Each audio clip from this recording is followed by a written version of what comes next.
Hey, it's Conrad Thompson. Thanks for checking out the podcast here on YouTube. Be sure to hit the subscribe button and the notifications bell. You'll get a notice anytime we upload some new content. And when I'm not asking Bruce, hey, how big was Batista's? Well, you know. One of the things I like to do is help people save money. And if you're watching this video right now and you're in a 30-year loan, man, you're overpaying your single biggest bill and you may not even realize it.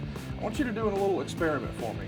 Take your calculator out, multiply your monthly house payment by 360 payments. That's how many payments there are in a 30-year loan. That big scary number, that's your total of payments. You're looking at that number? You know you can do better. Keep more of your own money right now and go to savewithconrad.com. Or maybe you've got credit card debt. Man, it's not a matter of if I can save you money with that. Your average interest rate on a credit card is more than 20%. And by the way, all the interest you pay on those credit cards, it's not tax deductible. Whereas the mortgage interest, well, that is tax deductible. So if you owe this debt, it's up to you how to pay it back. Doesn't it make sense to get the cheapest rate possible and the greatest tax deduction possible? Find out how much money you can save right now for free at savewithconrad.com. You don't need perfect credit. Even scores in the 500s can be approved, and it's no cost out of pocket.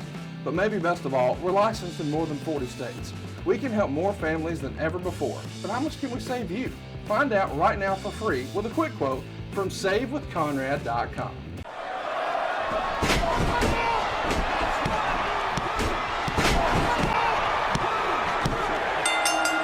You are sitting ringside with David Penzer on Radio Influence. Hello, ladies and gentlemen. Welcome to another exciting, action-packed edition of Sitting Ringside. My name is David Penzer, former WCW TNA and now Global Force Wrestling ring announcer, among other things. And we welcome you to another week of excitement here on Sitting Ringside.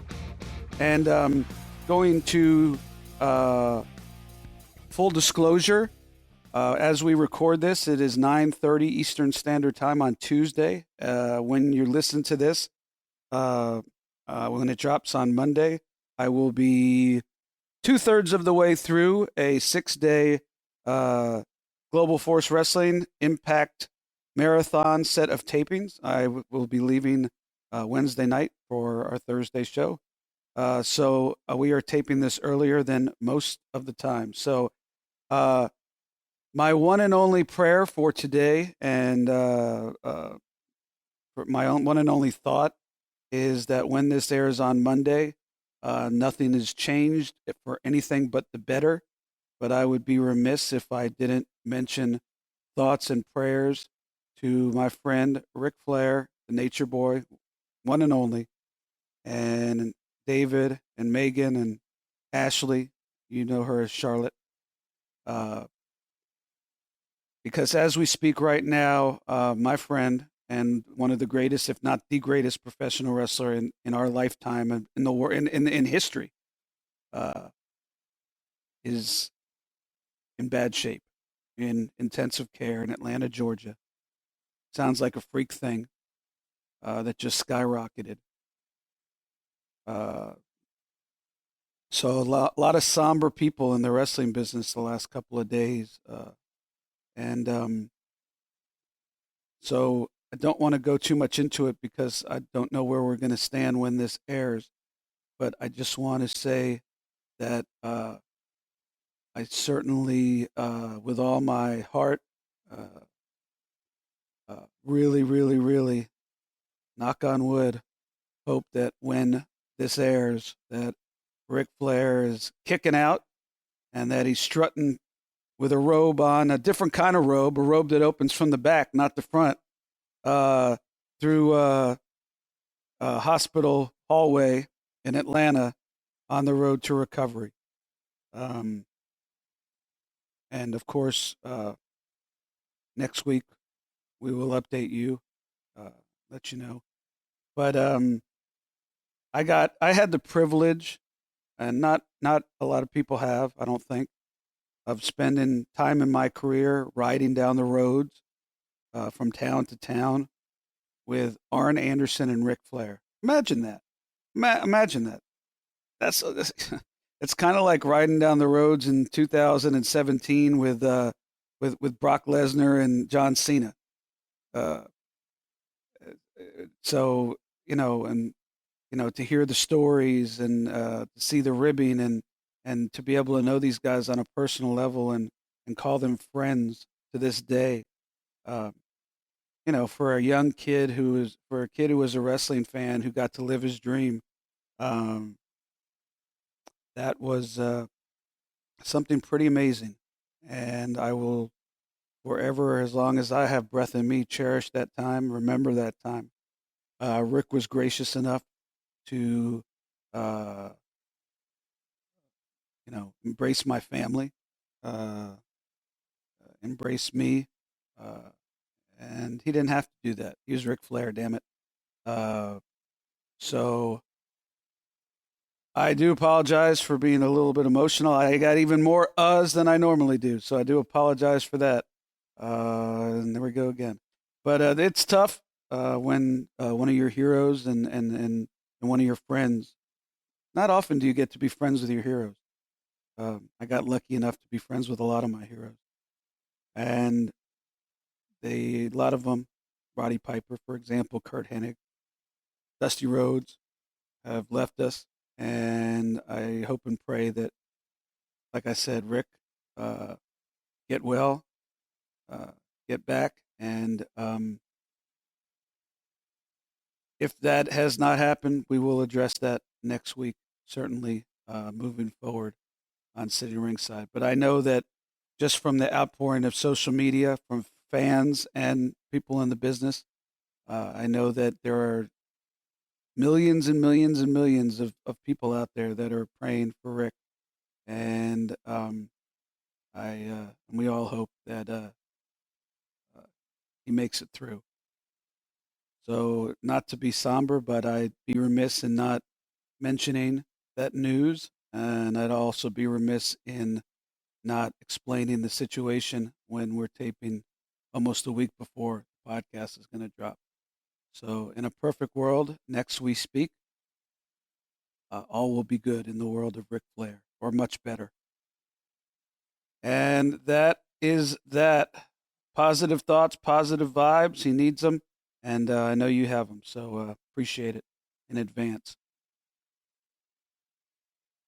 I want to talk a little XWF and nastiness with one of the original Nasty Boys, purveyor of Pity City, the one and only Brian Knobbs. All right, ladies and gentlemen, joining Sitting Ringside this week, we promoted this a couple of weeks ago, and we could not make it happen, but we thank the one and only Brian Knobbs of the legendary Nasty Boys for fitting us in this week. And I know you're a very busy guy. We'll talk about what you're doing these days. Some people already know. We'll talk about that a little bit later. But legendary tag team, the Nasty Boys, AWA, WWF, WCW, New Japan. You guys have done it all. How you doing, Brian? How you doing, Pens? What's been going on? How's everybody doing, man? Everybody doing good today? We are doing well. I just want to preface this by saying that we are taping this on Tuesday. We want to just say, and I know you feel the same, that we keep the Flair family and Rick in our thoughts and prayers. When this comes out on Monday, we hope he's back on his feet and doing great. And just want to mention that because I know we talked about that before. Yes, definitely. Record. Yeah, I definitely, Flair is one of my true friends, and I love the man, and I wish him well and get well soon, and a quick recovery there for the Woo man, because I love him to death, man. He's one of my mentors, and just like Piper was, and Hulk, and these guys have made the Nasty Boys what the Nasty Boys are, and he is a true legend and a true friend of mine. Absolutely. I could have said it better myself, and I know you guys are close. And I say the same, Ken. My thoughts and prayers are with him and his family. So hopefully when this airs, he will be doing much better, and next week we'll talk about the outcome, and hopefully we'll be talking about Ric Flair strutting down the streets of Atlanta. We could talk about so many things, Brian, and I hope to have you and Sags on at a later date to talk about the Nasty Boys in your career, and you guys have known each other for a zillion years, going back to your childhood in Allentown. I thought it'd be interesting to look into the XWF. I'm sitting here in my office, and one of the posters I have up is a No More Prima Donnas poster that has everybody's faces in the XWF, and it's really amazing what could have been. And people that may not be familiar with the XWF, but let's set the time. The time is 2000, 2001. WCW was sold to WWF, as we all know, leaving a big void. Not only a lot of talent out there available, but a big void in people's viewing habits because they were used to having two major shows. And you were the one, along with a couple other legends in the business, who got this company, XWF, up and going. So tell me about how that happened.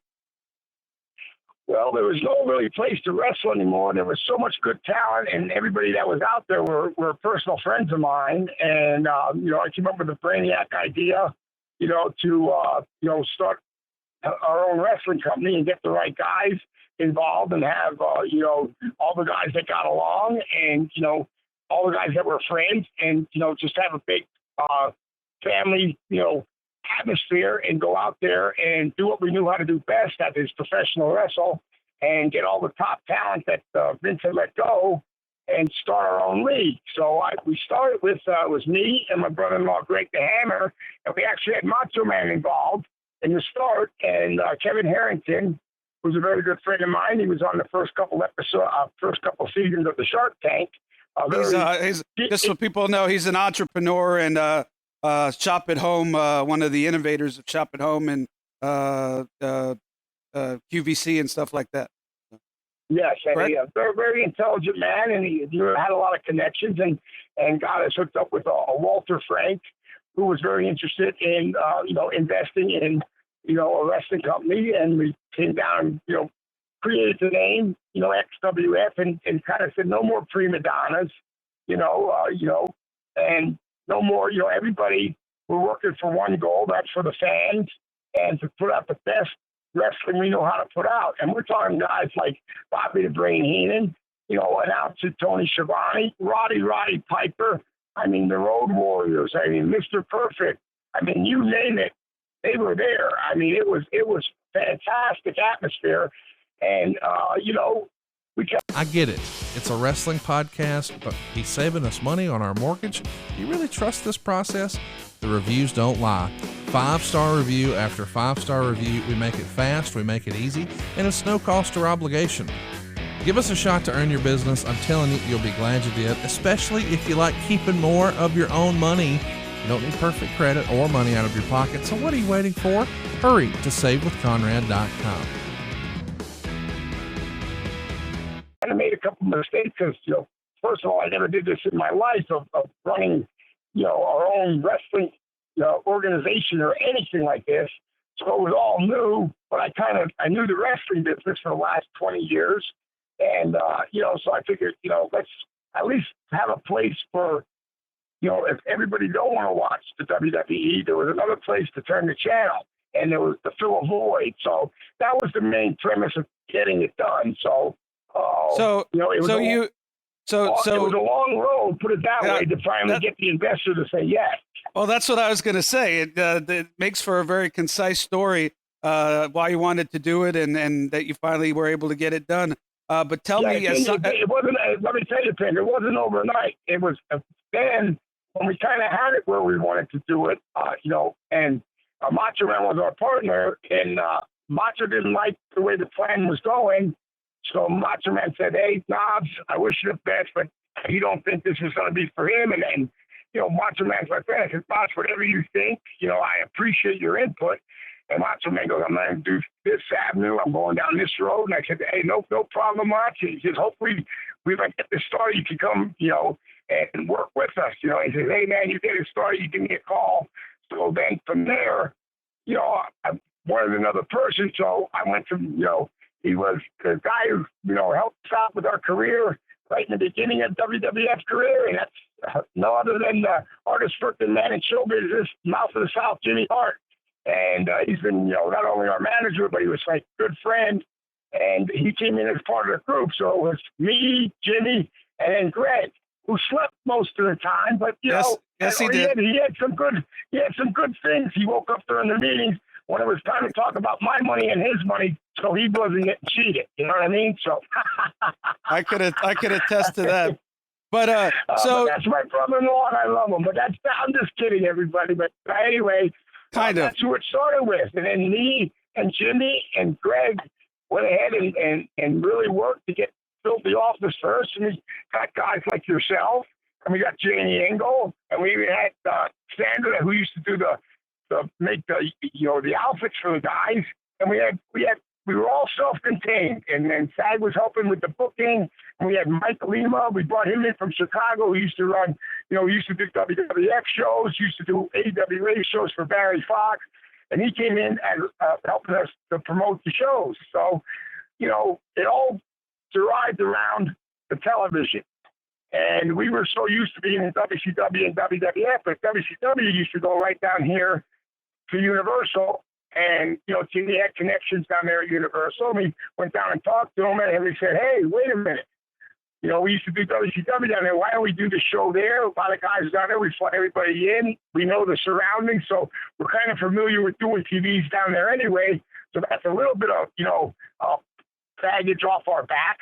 You know what I mean? So we don't have to worry about that so much.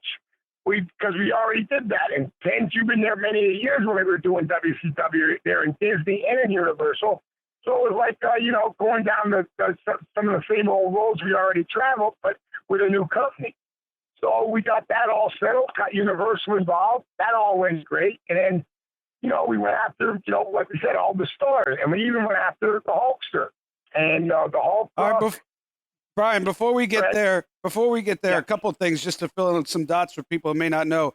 Explain to people who Janie Engel is and what her background in the business was, because she was a big name. She was a big name. She was a big get for you guys. Yes. Well, Janie Engel has been with the WCW and in the wrestling offices. I've been going all the way back to the NWA days. To Crockett. If I'm mistaken, yes. Correct me. Correct, to Crockett. Yes, she worked in the Crockett office. Right, for Crockett. So she worked for Crockett, then she worked for Turner. All these years that she's been in the office and at a very great position. So we needed someone like that to help us out with the anchored office part down. And, you got to build a team together that's successful and all gets along. And you yourself worked for the office. So, we were trying to mix and match and build a really solid front office. And that's why we went, first we thought Janie Engel. We talked about you, David Penzer, and, we also got Jimmy and myself and Greg. And then we, SAG was running we even had our own little developmental school working right there in Tampa at Steve Kern's old school before he, went ahead and ran the WWE developmental school. He had his own school, and he let us use his wrestling school to, teach up and coming wrestlers and actually, build our own stars. So we were not only getting, past stars, we were making future stars. So we had the concept was positive. Everything was positive, and we were in the right direction. So, anything else you want to add? Yeah, as far as Sandra Gray goes, people who watch Total Divas have probably seen Sandra all over that show. She's still with WWE and making outfits and working for that company. And she was that was sort of our idea, to have an in-house seamstress, in-house person to make the uniforms, and it was one of your ideas. And so people that watch Total Divas probably have seen Sandra before. She's sort of a recurring character. Yeah. How long? And then again, it goes for the new stars we were making. If we put a gimmick on them, they didn't have to go out and find their own gimmick. Sandra was right there. That we all worked together. What kind of character we put on this guy? I mean, we had guys like, we took Josh Matthews, who was second runner-up in Tough Enough, and we took him in. We took a couple other people in here and there, and younger stars, that is. And AJ Styles, we took AJ Styles in. Yes, sir. And, but before they were ever named, before everybody even knew who they were, and tried to make future stars too. So Sandra was a big part, and she's an awesome seamstress, and she can make almost about anything from nothing. So we had our own self-contained office. We kind of knew what to do and in the right direction, and that's the way we were headed. From start to finish, from the time that you call Kevin Harrington and he says, I think this is a good idea, to the time when I start getting a paycheck, how long did it take, and how hard did you have to work to convince the money backers as far as business plans and budgets and all that to do it? Well, it took about 6 to 8 months. Definitely. A lot of meetings, flying on a lot of Learjets, going to a lot of different, per se, parties and meetings with the person that invested. And we weren't the only ones there if there was a party, or sometimes even if there were a meeting. There were plenty of other investors with other ideas, and we would have to sit there, me, Greg, and Jimmy, for how long it ever took till we finally met the gentleman who was a very, very nice and a good gentleman, Walter Frank. And, he always liked wrestling back in the day in the Texas area. He's from Texas. And that's the man we had to talk to. So, and then he had a guy that was his right-hand man, was younger than him, Bud Denny, that, had his own, career in kind of Kevin's world, in the infomercial world and stuff. And they were using him as the guy that was in between. Now, me and him butted heads a lot because I didn't, he didn't know the wrestling business, and he thought he did. And anybody who thinks he knows the wrestling business after like 3 months of being around is insane. You got to live it. You got to breathe it. You got to, eat the food they're serving and drink the liquid they're serving, in the wrestling business. And, so we kind of butted heads a lot because the wrestling business has to be run the wrestling way or you're not going to succeed. Yeah. And I look back on it now, Pens, and our object was get the TV out, do the tapings, and then sell it to a major network or some network and get us on TV. Now, what I didn't think is what would happen today, and there is only one, let's face it, there's only one company that ever go to, and it's the Machine, and they show it and they prove it every week. WWE is by far the very best. They know what they're doing. Vince McMahon, his father did it. He took over for his father. They know the wrestling business inside out. No one will ever beat Vince McMahon. There will never be another company or another rivalry like there was with WCW and WWF. But one thing XWF wasn't trying to be was that second company. There was no second company. We would have been the second company without even trying, but it would have at least been an alternative. But we no way had our thoughts and our goals set at being the next Vince McMahon. We just wanted to be a little part of the pie for guys and to give, my friends and the other wrestlers a job and a place to work that was first class. And, when you're in the business and you see the ups and downs, you try to do some of the things that you didn't like and do them better for the guys and have a great wrestling atmosphere and a great place and, to work. So that's what we kind of did, and that's what we tried to do. But when we messed up back in the day because there was such a DirecTV was having a little, how can you say, tug of war where they weren't as powerful as they are today. And it was a pretty good deal where you could have did a pay-per-view. So with all the guys we had, and David, you could go down the list. I mean, we had everybody. We should have did a pay-per-view at first, and then after the pay-per-view, then we should have did the taping because that would have brought money right back into the company instead of us doing the taping, then trying to sell the tapes, keeping the office going, and money keep on going out of the company and nothing coming in. If we would have did the pay-per-view, we would at least made something, because people would have been interested and saw it. And our TV tapers are awesome. And David, you can attest to that. So I know the pay-per-view would have been good, and we would have had a lot of, vibes on it. And like I said, at the time, DirecTV wasn't doing that great. So we would have had a good deal with DirecTV, not like today where they have a lot of power. They were trying to get, to that level. So there was a good opening there, but we weren't thinking that way. We were thinking of just let's make the tapes first, and after we make the tapes, we definitely will sell them to a television network. And that was our mindset. And we edited them, and David helped, and I helped, and Jimmy Hart helped. Kevin Sullivan was in there helping. So we had a great crew of guys, and I cannot be happier than the product that came out. But the only thing is, when we finally got it all together and ready to, sell it to the networks, we only had the guys for 60 to 90 days contracts. And all the guys that Vince really did not, that let go and was trying to go a new avenue that he let go, their contracts were kind of, running out. We only had them for 60 to 90 days. and we couldn't hold them any longer. So one by one, they were getting picked off, and Vince was hiring them back. So now we're going to try to sell the tapes to the different networks, and this guy ain't here. This guy ain't here. This guy ain't here. And they kept on saying, "Oh, you don't have him no more?" We said, "No, he's back with WWE. He's back with the WWE. He's back with the WWE." So a lot of guys have left, but I can't blame them for that because everybody has to make a living. But, we lost some of our crew there. And another thing, a problem was the right-hand man of Walter Frank, Lud Denny, brought in some guy that used to work for the NFL, John Flood.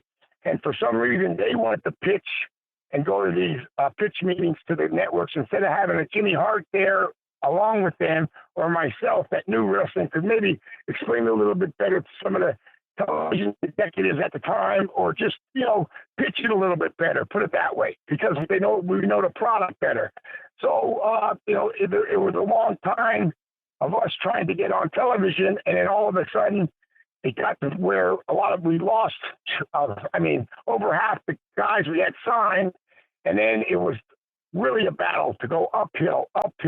But we ran a couple shows, and the shows we ran were very successful. We did a tour in Milwaukee, and we went Milwaukee, Green Bay, and we did Hammond. We sold out Hammond, Indiana. We had the Road Warriors. We had us against the Road Warriors. We had Mr. Purpose, Vampiro, Buff Bagwell. You name it. All the guys, Hacksaw.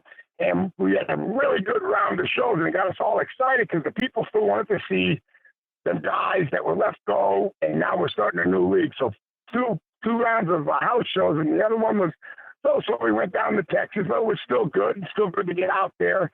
And then after that, it was still wasn't enough money coming in, and there was never no money coming in. So finally, after about, I would say, I don't know, Penz, was it about 8 months you worked, or 7-8 months? Yeah, almost a year. Yeah, almost a year. The Walter Frank kind of got sick of saying, I think, putting the money out, and we weren't on television yet, and finally said, "Hey, you guys, I'm going to have to wrap it up. This is what we can do with the tapes and this and that." And so kind of put us our backs against the wall, but you can't hold anybody to it. So, when the backers pulled out, we were stuck with the company and didn't know which route to go then. Should we go right? Should we go left? And some other guys had left, and then eventually it kind of just dissolved. And after that dissolved, I think, I don't know how long after, that's when Jeff started up TNA.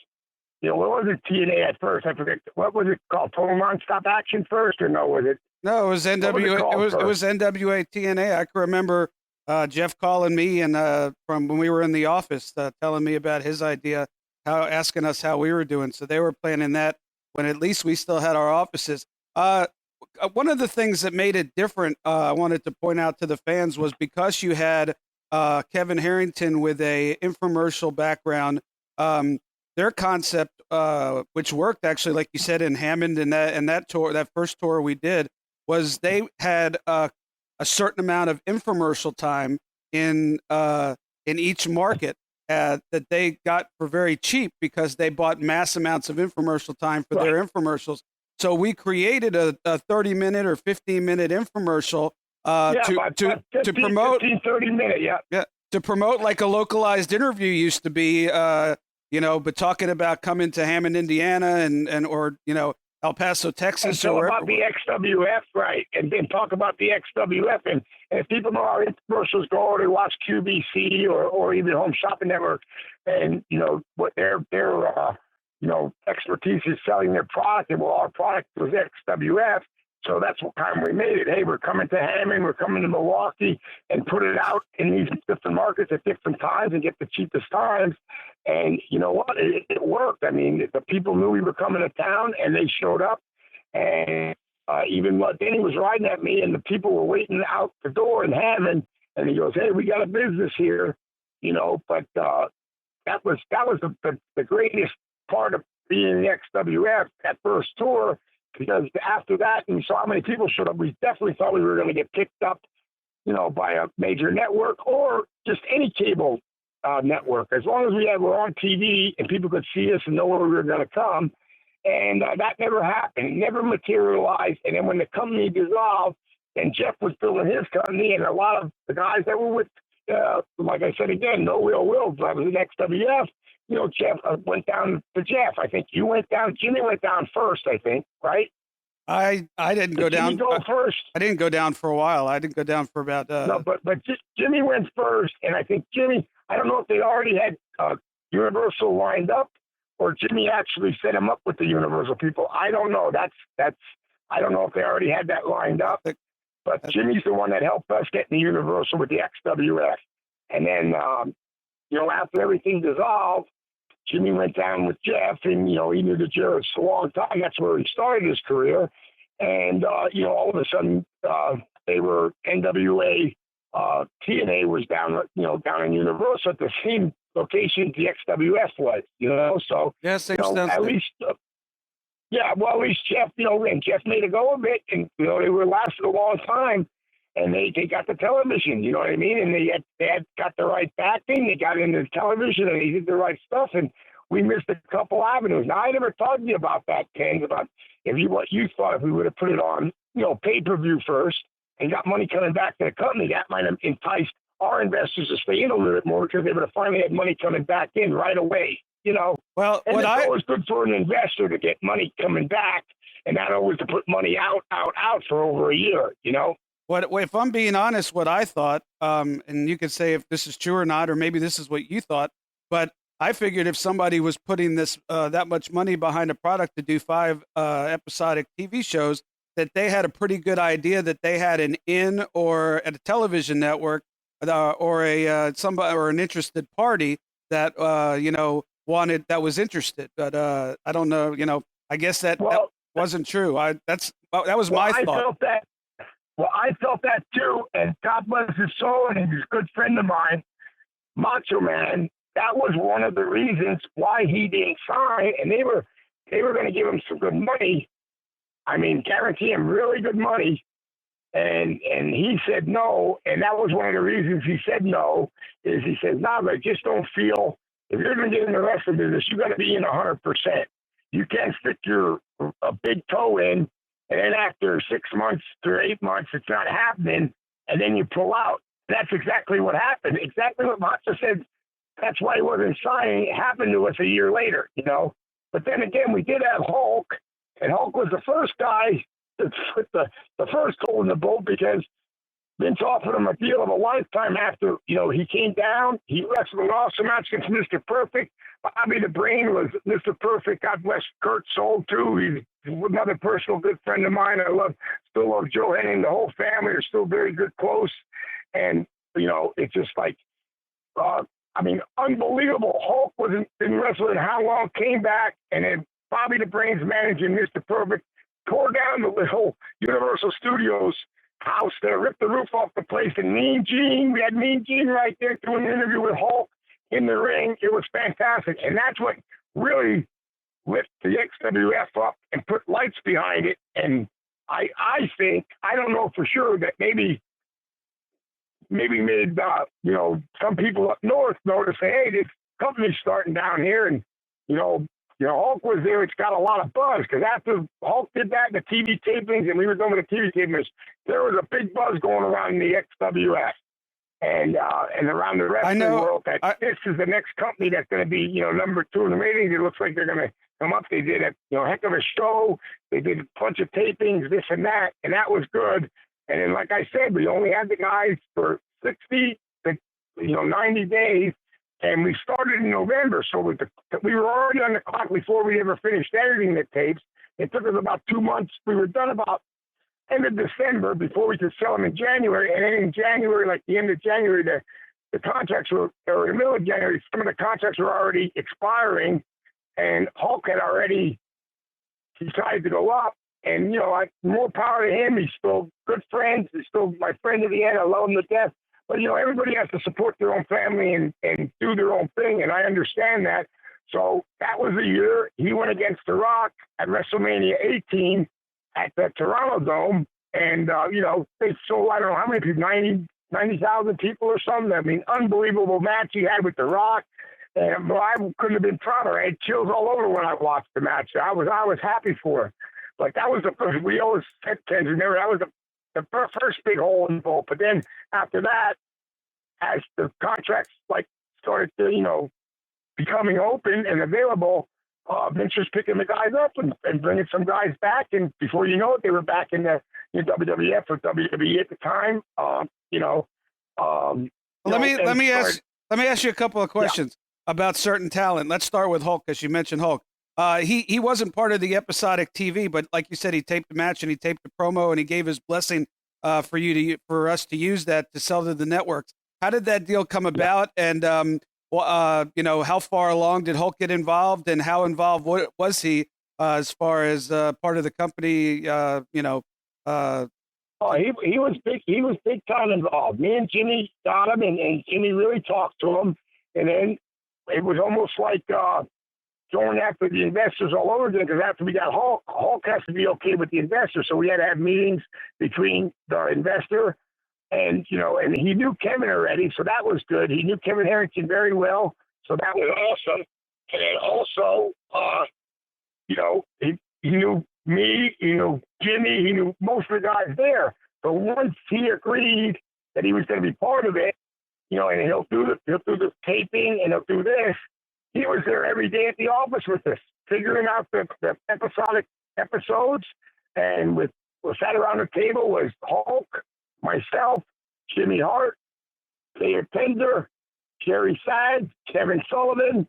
I mean, we all had our thinking caps on, but the main guys were Jimmy Hart, myself, of course. Greg was in there everybody was throwing their different ideas out. And Hulk, we had Hulk, the biggest name in wrestling. Him and Flair, the two biggest names in wrestling. And so we really had a good mindset. So it wasn't just, hey, the Nasty Boys, what did they ever book? No, I was just like a guy. I would throw suggestions out, but I was more listening to guys like the Jimmy Harts, the Hulks, even the Karen Sullivans, who've been in them different roles for many years before I ever thought about, going to this side and being like part office. So, it was a very good learning experience for me. And to this day, I really wish it would have went, because I thought we had a great synergy, and everybody that was around each other, everybody got along, and, everybody who ever worked with us could say it was kind of one of the best. The TV tapings, and everybody was excited that it was a new company. So it was a lot of good things were happening, and when we got Hulk, we thought, man, we got the man now.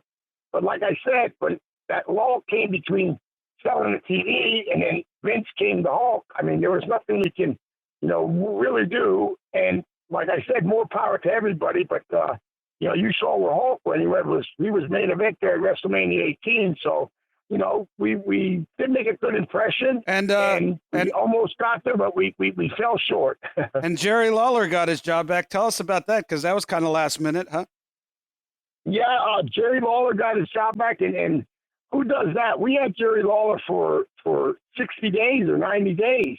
And during the tapings, Vince had let him go, and Vince called him up, during our tapings and told him he wants him back, and we said, Jerry, we have you under contract, for another 60 days. And we said, as long as you do the tapings, you could go back. We let him out of his contract. He did our tapings, and we let him go, and he made his own deal with Vince, and he was still there to this day. I mean, we actually let him go out of his contract to go back to Vince, because that's what kind of company we were. We were saying no more prima donnas. I mean, we were saying, this is all for the boys. The boys should go out and make a better living. Go ahead. We were just trying to make a second place to wrestle for all the guys.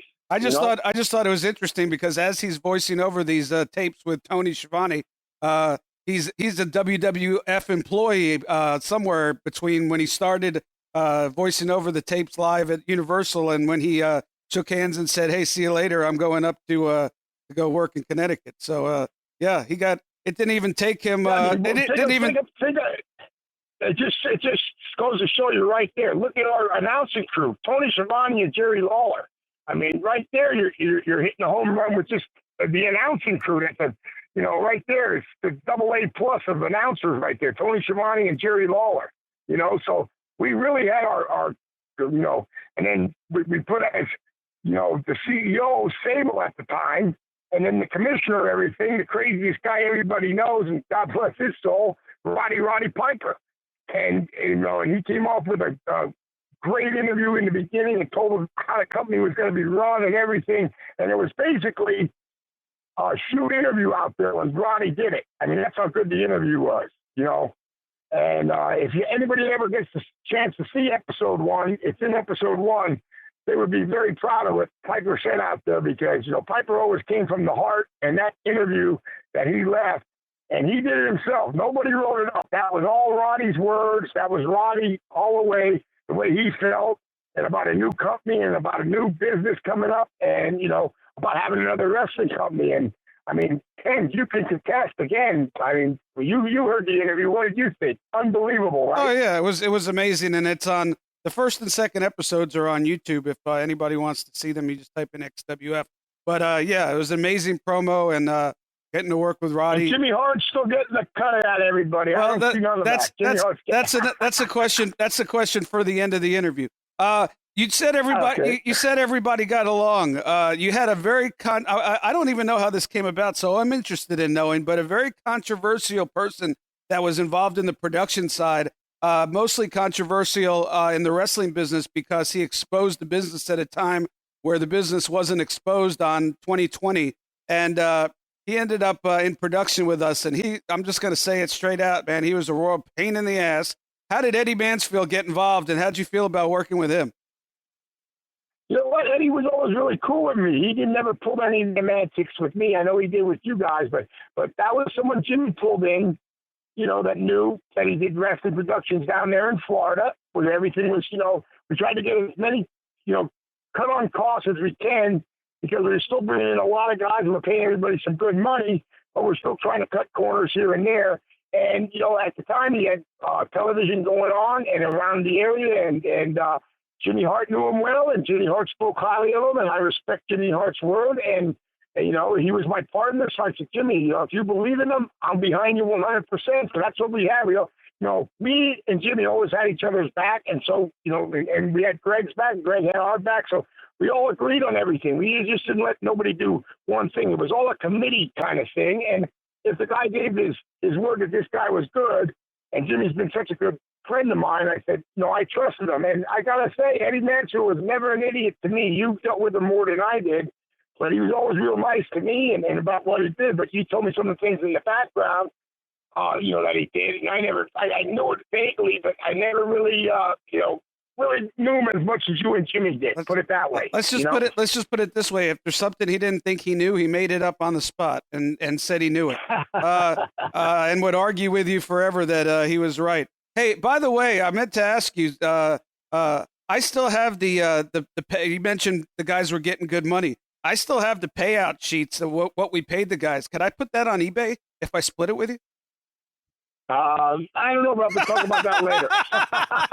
No, I would never release that information, but I do have them. It's funny. But it was a significant amount of money, and and I don't for the investor Walter Frank, I thank him for giving us the opportunity.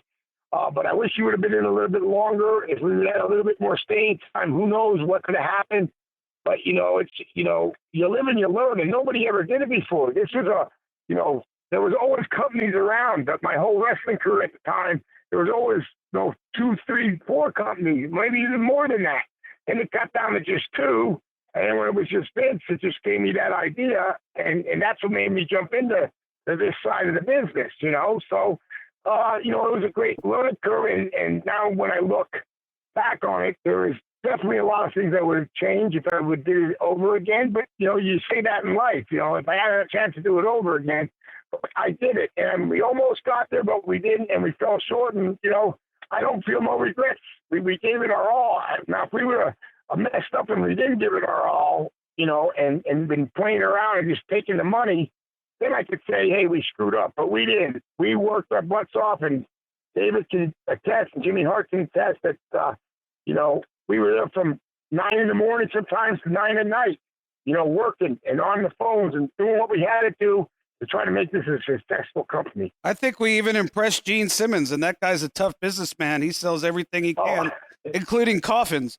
Oh, I didn't even mention the celebrities we had. We had Willie Nelson on there. We had the Hacksaw interviewed Willie Nelson. We had the Gene Simmons. I mean, we had from so country stars to rock stars. We had all kind of different guys giving us the thumbs up. Let's go XWF. You know. And whose idea was that? Was that your idea? Because I know that you're a friend of Willie's and Gene Simmons. Yes, it was. And then we used Bill Torborg, and Bill's good friends with Gene, who said, "Can Gene and Kiss do a shout out for us?" XWF. He said, "Sure," because we had the Kiss demon at the time, and Kiss is still Kiss, and he put a plug in for us. But back in when Vince became the Rock and Wrestling thing, that was a big thing. He used to bring a lot of celebrities in.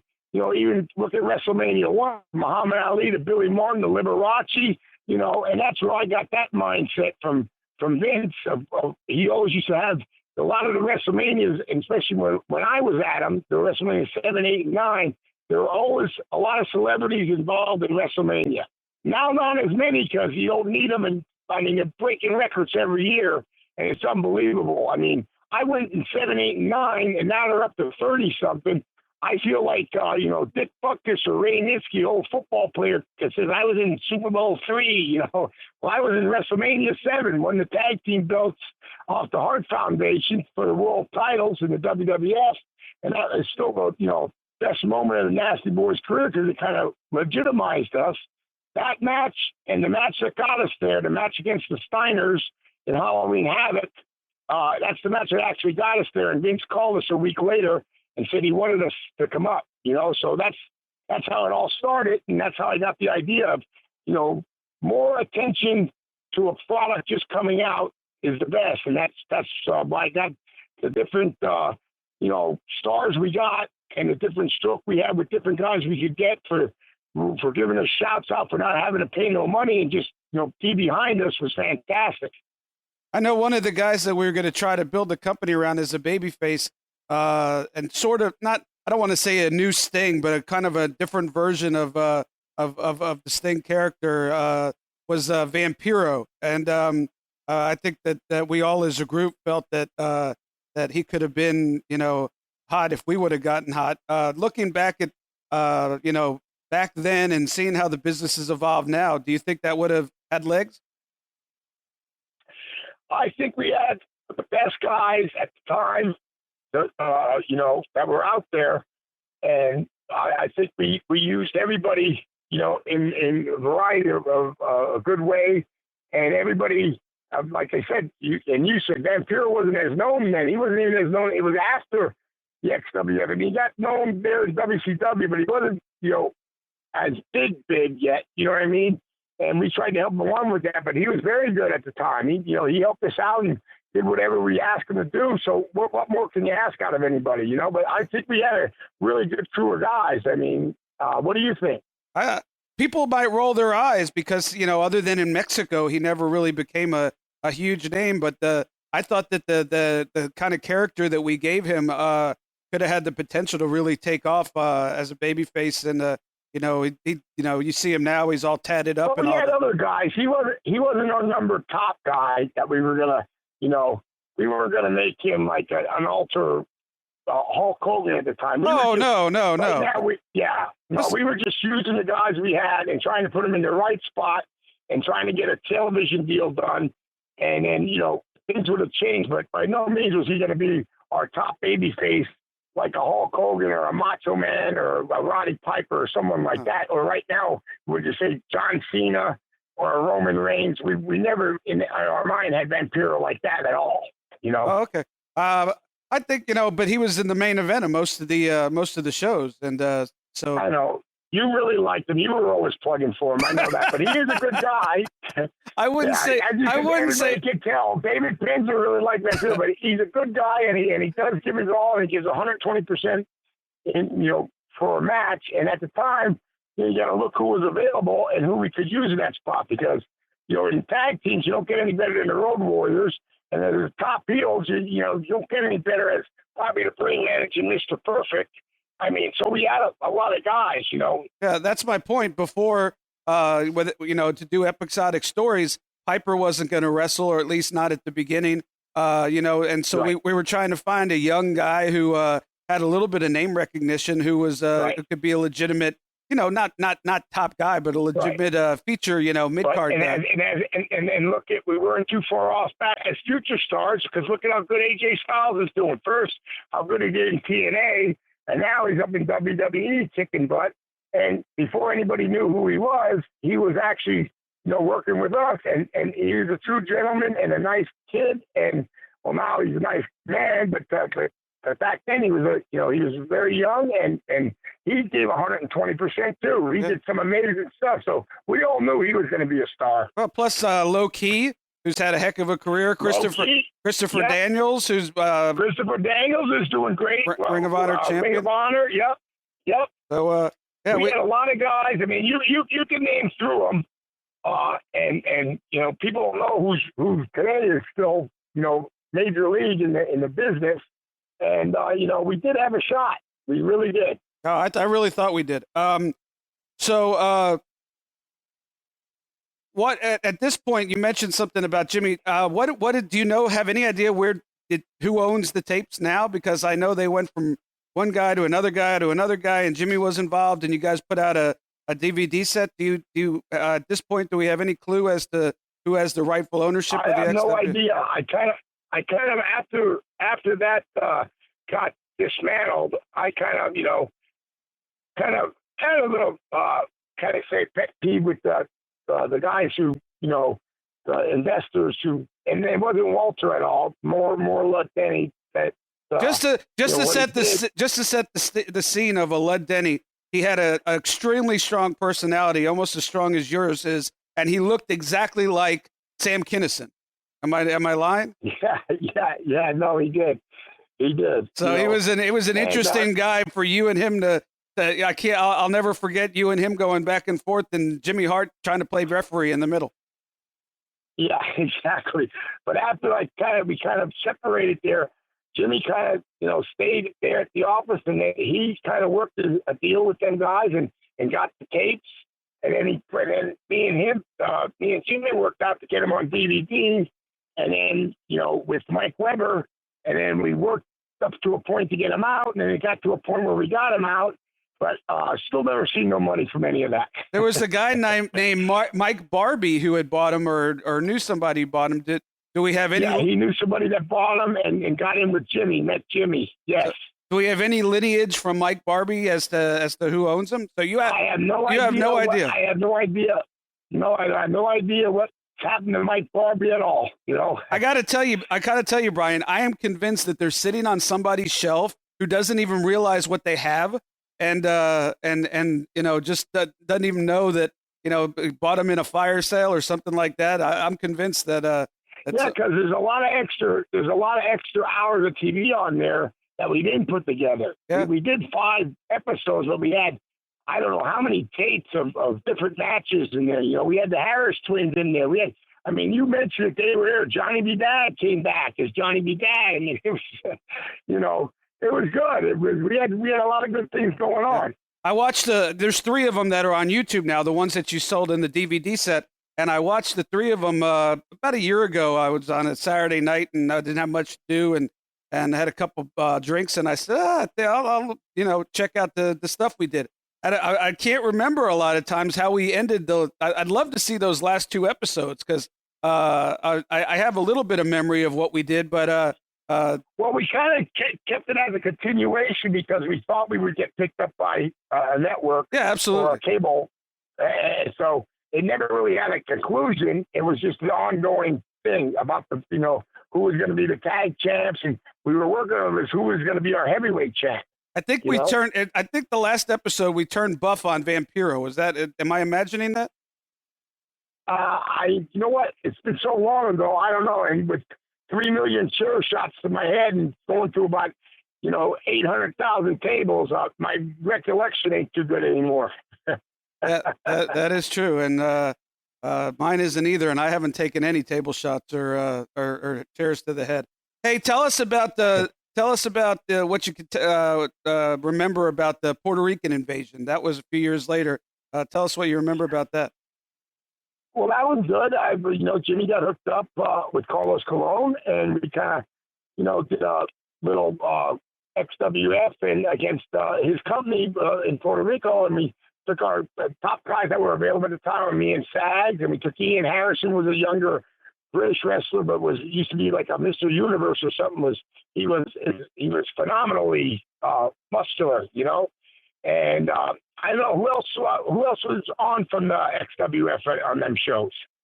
We had about 6 guys that went over. Yeah, we had Fidel and Ricky Santana representing us that weren't on the original taping, but it was Right. you and Sags and Jimmy and me. It was the only wrestling match I ever had. I rolled around with a referee for about 40 seconds, blew up worse than I've ever blown up until I walked the steps of Santorini, Greece. As we continue to bringing that up, but you know what? The crowds did good over there too. We did good business over there with the XWF invasion. Hey. I mean, did good business with Carlos. Except my Me and Sag wrestled Carlito, and is he still Primo now in WWE? Primo, yeah, Eddie. His Great brother, guy, Eddie, yes. Great guy. Both Cologne sons wrestled me and Sag, and we knew both of them had so much talent that they were definitely going to make it. I mean, we had great matches with them 2 guys. Yeah, they're the great guys and great people. The only complaint I had about the whole deal is my check bounced. You still owe me for that. Yeah, I don't think that was my problem. I was in that department. I know. I got paid like you. You don't think they would let me handle the money, do you? Do you remember? Do you remember the story about Abdullah the Butcher that tour? Which one? Well, Abdullah the Butcher, we were at the bar at the hotel after the shows, and Abdullah the Butcher and me started talking just because I knew him a little bit from WCW. He put all his drinks on your room, right? Well, he offered to buy me a couple of drinks. He said, "Hey, we're having good conversation. I'll buy you a couple of drinks." Well, everybody that knew Abdullah the Butcher knew that Abdullah the Butcher didn't buy anybody anything unless it was for him. Right. And so everybody's talking through the weekend about Abdullah the Butcher's. I remember Sags couldn't get over it. Buying Penzer drinks. You think he's gay? Do you think do you think he has a crush on him? Nobody really knew. So I went to check out after the weekend, and it turns out that he not only didn't buy me any drinks all weekend, but he put all his drinks on my tab. So which I did not pay, but because the signatures the signatures didn't match. But so if anybody ever got worked by Abdullah the Butcher buying you drinks and charging it to your tab, hit me up on Twitter. We can tell stories. And we had the Shea Twins and Ron Nemi was over there helping us too. We had a good crew of guys over there in that Puerto Rican invasion. But hey, you had to try it, and thank God that our company did come out of out of the ashes, which was TNA, and it was another place to go at the time for people to wrestle. You know what I mean? So, and that was the main process of doing everything anyway. And so it was a great time. I had a free trip where I bought Abby $200 worth of drinks, and then my check bounced. But other than that, it was fantastic. I had a blast. Anyway, right. Brian, I know we don't have a lot of time to talk Nasty Boy stories, so we're going to try to have you and Sags back if we can. Maybe we could do that one live since you guys are all close to me as far as living in the same area. That would be fun. But tell me about, I know after that Sags stopped working, you had a match at a house show with a good friend of mine and a good friend of yours, Dave Finley, where there was an accident that happened. Tell me about your memories of that, and thank God it worked out for the best. But what are your memories of that match? That was pretty crazy. Well, we were I was a hardcore champion 3 times, and then I was actually against Fit, who was a great friend of mine and a true tough guy, and we had some, they were stiff matches, but, they were good matches. And the night before, I forget what time we were in, but it was sold out WCW, and I threw them to a table. And at the time, they didn't buy no gimmicks for us in WCW. They didn't buy, we got everything from the building, and these buildings were old buildings. And, we were, the trash cans were cast iron trash cans. The tables were real tables. and it wasn't nothing kind of bought and maybe gimmicked up for so you wouldn't get hurt. Put it that way. No, you had to find your own plunder, and I think that one you ended up using was a fiberglass table, correct? Yeah. Well, no, we used the table, but it was for Micah. They had Formica covering it. There you go. So the next day, when he didn't break the table the night before, he was making sure he was going to break it this time. And when I threw him, he really gave it the effort, and all I saw was boom, like a cannon shot through a table, and there was a hole like that. And here it bent him over, and he went right through it. And the Formica were like razor blades, and I swear it looked like someone took an axe and hit him right below the knee, and almost, someone was trying to cut off his leg, it looked like, because when he hit the table and I went to go cover him, he said, "Knobs, I'm hurt." And I saw right then, and it was, I don't even want to try to get that memory out of my head. But, I know. It was like I took off my shirt. I took my shirt off right away, my Nazi shirt, and went, came out of character and yelled, "Help, help, help." And then they came to the back, and he had all kind of nerve damage and cuts and everything. And, he had drop foot for a while, but I heard he's better again. And he also went back to wrestle again.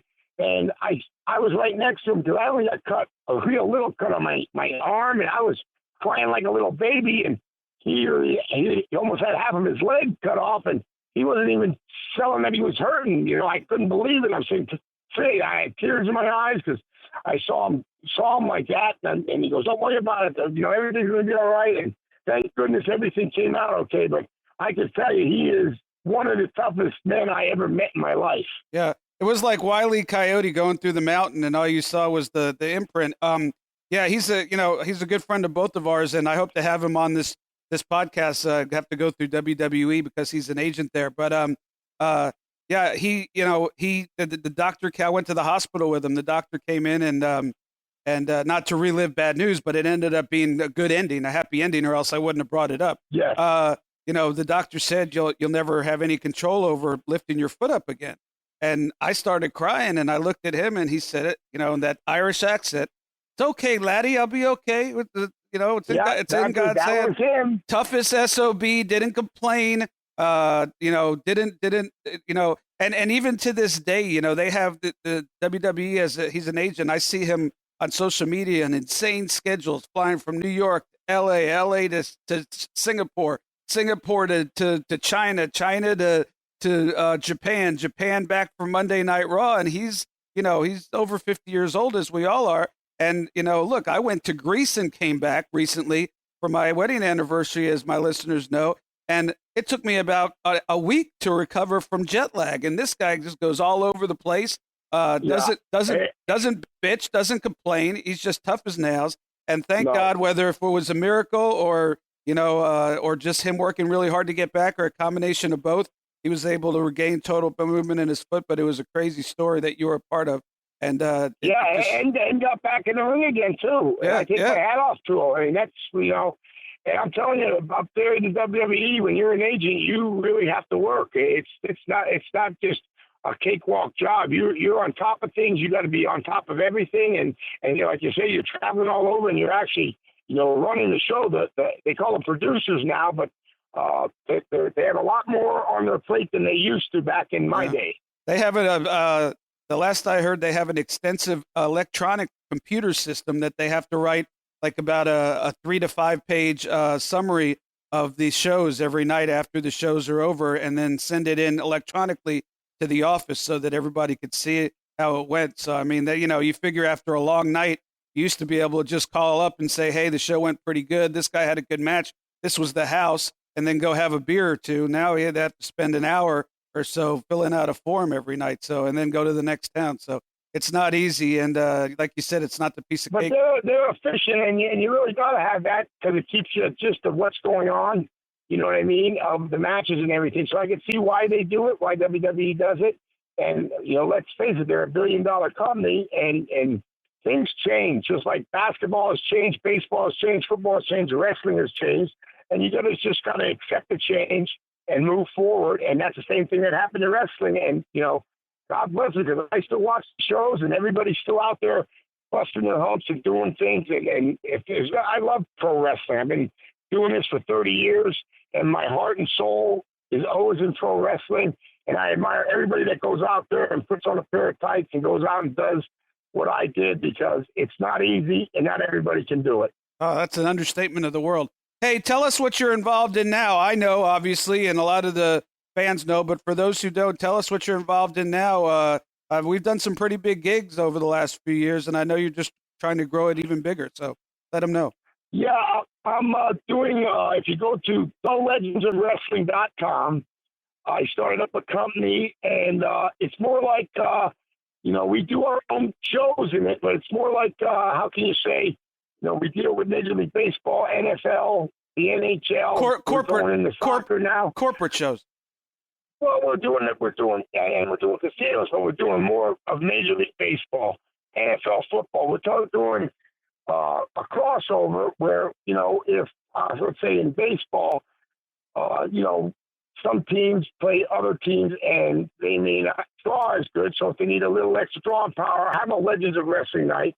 And then I bring some of the, my buddies who are, God bless his soul, my good friend Ric Flair, Bret Hart, Goldberg, Hacksaw Jim Duggan, the Nasty Boys, of course, Greg the Hammer Valentine. You name it, we use them. And, it's called Legends of Wrestling, and we do meet and greets, autograph sessions, pictures, and then we also put shows together too, and put some legend matches plus some younger matches together. So we have a variety. It's not just a wrestling show.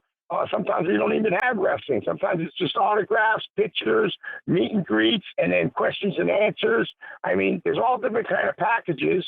And anybody who's interested, like I said, you can go to thelegendsofwrestling.com and check it out, and leave your messages there. And if you're interested in ever, doing something or participating or having some legends, attend, an event you want or you're having, get a hold of us. Or even if you want to have an event yourself with the autographs and a wrestling show, we kind of do it all. We're self-contained, and we're branding the name right now, and we're doing a pretty good job. We've been, on MajorLeagueBaseball.com, ESPN, had us on USA Today. I've been doing this since 2008, when in 2006 they named me the 10th man of the Tampa Bay Rays, and I was there to, be the 10th man. They need you now. They need you again. Yeah, that's what they're saying, And, so it was me to pump up the crowd when the Yankees, and we played the Red Sox and Yankees. There were more Yankee fans and Red Sox fans coming than Rays fans. And in 2 years, we changed that around. And in 2008, they came to me and said, "Can you do a Legends of Wrestling night?" And I did. And we had 3 matches after the baseball game. And they said, "Dad, don't worry. Usually the people don't stay for these events we have." And, I think it's about 18,000 people. We were playing the Florida Marlins at the time, and they drew good. So to do 18, 19,000, this is 2008 now, when the new ownership just took over. I was the ring announcer. And everybody stayed to watch the 3 matches after. Plus we did autographs before, and during the whole game we did different kind of stuff during throwing out the first pitch. Singing "Take Me Out to the Ball Game," getting involved in the race, the races they have between the Coke bottles or whatever mascots they have at the time, doing that race during the 7th inning. And it worked out pretty good. So we expanded that, and now we're even doing, we did the Nicosuke tribe down there in Miami, and we had a big show down there. And that was very successful, and we're just expanding everything right now. And like I said, we're not competing with no other wrestling league, because it isn't a wrestling league. It is kind of like we are coming and saying thank you to the fans and the legends that everybody really remembers and knows, and we all get together, have a good time, and really have a good time with the fans. It's all fan-friendly, and we're just out there, doing our thing that we know how to do, and we did it for so many years, and the respect and the real honesty you get from the fans is great, and we actually spend time with everybody, and it's turned out good so far. So right now, that's what I'm working on, and trying to brand and make it bigger, and actually having a meeting here in about another 30 minutes with some people and just keep it on motivating to what I know best, and that's pro wrestling and, being around my friends. Hey, I have a question for you. I know because I was there. I was at the one in the race, the one too in 2008, and I think AJ Przinsky ran in, didn't he? Yes, yes, he did. AJ Brzezinski got involved, and then in the first one, Johnny Gomes got involved.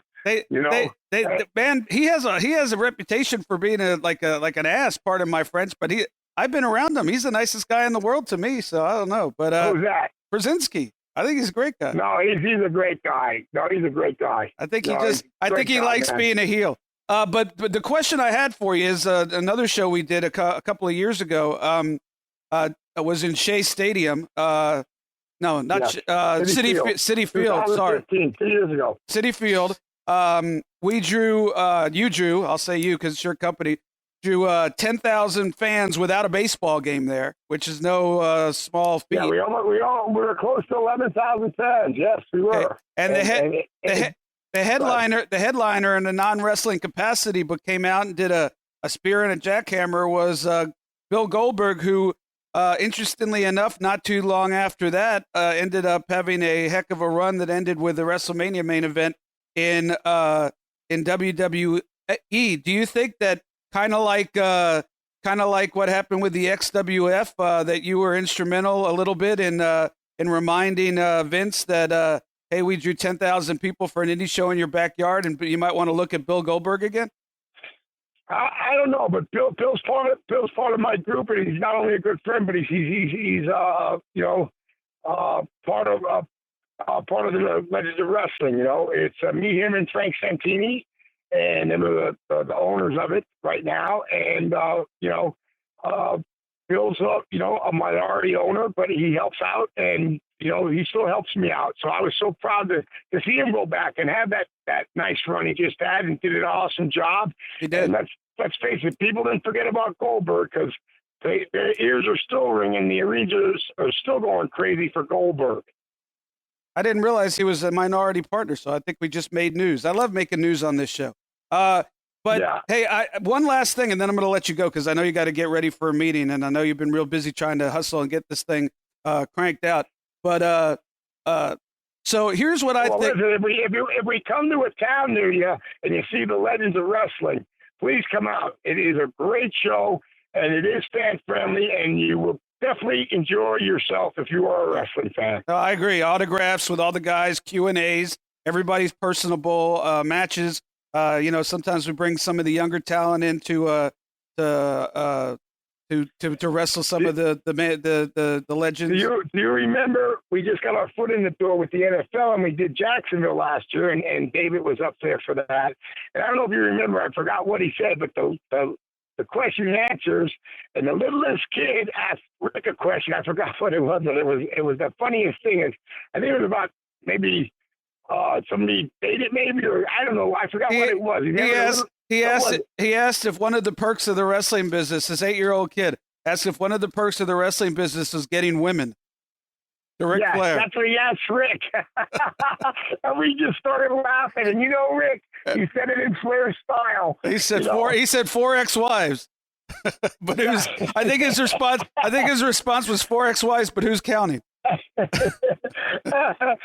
love him to death, and I'm really, my heart and my thoughts and prayers are with him and his family right now because he is the best, man.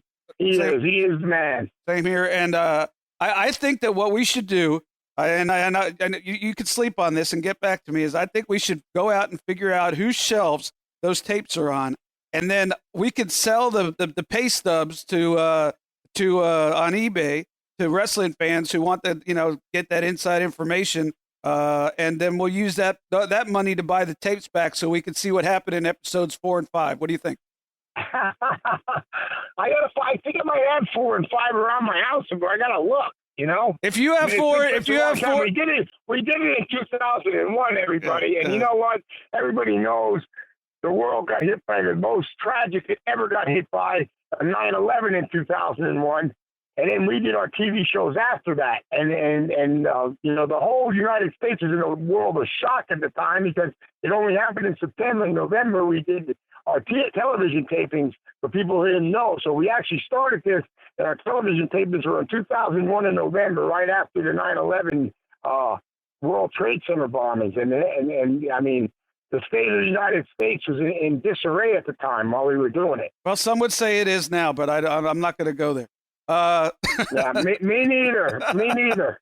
But yeah, if you have 4 and 5, I'd love to see them because I looked at 1, 2, and 3, and as part of somebody who was a junior booking member and ring announcer, and also went and edited. That was something that I had never done before. Was we had to edit like an 80-minute show into 40-something minutes for commercial breaks. So we're talking second. And I learned a lot on that side too by doing that. And it's just been something always driving at me to do something different, to do something more. And and then I did the 10th Man after I had my knee replacement in 04, 06. The Rays came after me, and I wasn't working because my knee was just had a knee replacement. So then I got into the baseball, and then 08 is the Rays that brought me back into the Legends of Wrestling kind of thing. And then it took from 08 to now to finally get my things together. And I think in 2013 is when I kind of, formed everything, trademarked everything. And then 14 and 15, we were at Citi Field. I mean, we already did the Pittsburgh Pirates. We did the Miami Marlins. We did the Citi Field with the Mets. We did also the Rays, of course. And we did minor league this year. We did the NFL Jackson. We're after some NFL teams this year. We're looking into soccer, like I said, and it looks like hockey is interested too, NHL and even minor league hockey. So we're out there hustling and trying to brand a name because we know there's something about the era between the 80s and 90s that people will not forget. And I'm going to tell you, the XWF was that big that we even had Scott Hall come in and sit down with us at the table, and say, hey, man, if you get this thing rolling, me and Kev will come in and we could plug us in here and there. You could do the tapings, but if you get this thing rolling, we'll come help you out. And then he sat at the table with Hulk. Hulk brought him over. I remember and him sitting down, and then he was giving us thoughts, and he saw the board in the episodes and had, because Scott, brilliant mind for the business. I mean, Scott Hall. He really does. And he would give us different ideas, and would give us different ideas, and he was sitting in on the meetings too. So this wasn't just a bunch of guys getting together going, okay, we're going to start wrestling and slap this together. No, a lot of thought went behind everything, and we had some of the greatest minds in the business that are the greatest wrestlers or have the greatest reputation, either involved or doing something behind the scenes in the XWF. I can attest that it was a lot of guys working really hard trying to get something going, and worked our butts off until happy hour, and then we had a couple of cocktails to put an end to the evening. Yes, we did. Yes, we did. But so anyway, if you want to know more about the Legends of Wrestling, there's video from past shows and photos from past shows. You could go to www.thelegendsofwrestling.com. And check that out. And Bill Goldberg is a minority partner. We broke that news tonight, and we appreciate. Hey, Knobs, I appreciate your time. I'd love to get you. He's a very minority partner where he's there and he helps out. You know what I mean? But because of that, he's a friend of mine. He didn't even want it, but because he's a friend of mine, I offered it to him. You know what I mean? Hey, he's a great guy, and having him on your team is a lot better than not having him on your team, on our team. He's a true friend of mine also, and a very good man, and I love his family, and he is one of my best friends also. So I mean, between him and Bret Hart and Hulkster and Ric Flair, of course. I mean, geez, these are the guys that are my good friends, and I'm proud to say that they're my good friends. And I know you've all had a lot of fun together, and I actually got to be a part of that fun every once in a while, and have a lot of good memories. So hey, Jimmy Hartmouth in the South still helping me out, baby. He's still my brother from another mother, baby. I talked to him today. He was in Key West looking for more places to open more stuff. So yeah, he told me. So talked to him today, and he's doing. What he say? I'm on the treadmill of life, and I'm not getting off. That's his new saying. He always has to say. He's floating, baby. Yeah. That was his old saying, was floating. Now his new saying is on the treadmill of life, and I'm not getting off. Okay. I keep trying to get him to come on this podcast, but you know Jimmy, he could be kind of shifty. He always says some kind of reason. So I'm going to go to Daytona to his restaurant and bar, and we're going to make him sit down and do about an hour with us. So you guys who listen can be looking forward to that. We just have to ambush him. It's like Ambush Restaurant Impossible meets Sitting Ringside with David Penzer. Anyway, Brian, thank you so much. Hopefully we could have you and Sags on to talk Nasty Boys, and that's a whole nother story, and it's actually an extremely interesting story as well. So we hope we could do that, and I thank you for your time, and God bless you, man. You're welcome. Thanks for having me on, and to all the fans up there, thank you. Stay healthy, and I love everybody, man. Keep on watching. There ain't nothing like professional wrestling, and if you have a chance, come out and see the legends of the wrestling, man. Have a good one, and stay nasty, baby. Ladies and gentlemen, another edition of WCW Flashback. For those of you who are first-time podcast listeners, our esteemed associate producer, Mike Freeland, throws out a topic we have not discussed before, something that happened in WCW that I try to remember through the fog of craziness that was that company. And we talk about it a little bit and get my memories and thoughts and honest assessments of that situation. And so without further ado, Mike, what are we talking about this week? All right. So during the Monday Night Wars, people showing up was a big thing. That was kind of their hook that we've talked about before. So if you recall back in the first flashback that we did, we talked about Lex Luger showing up and how big of a moment for WCW that was.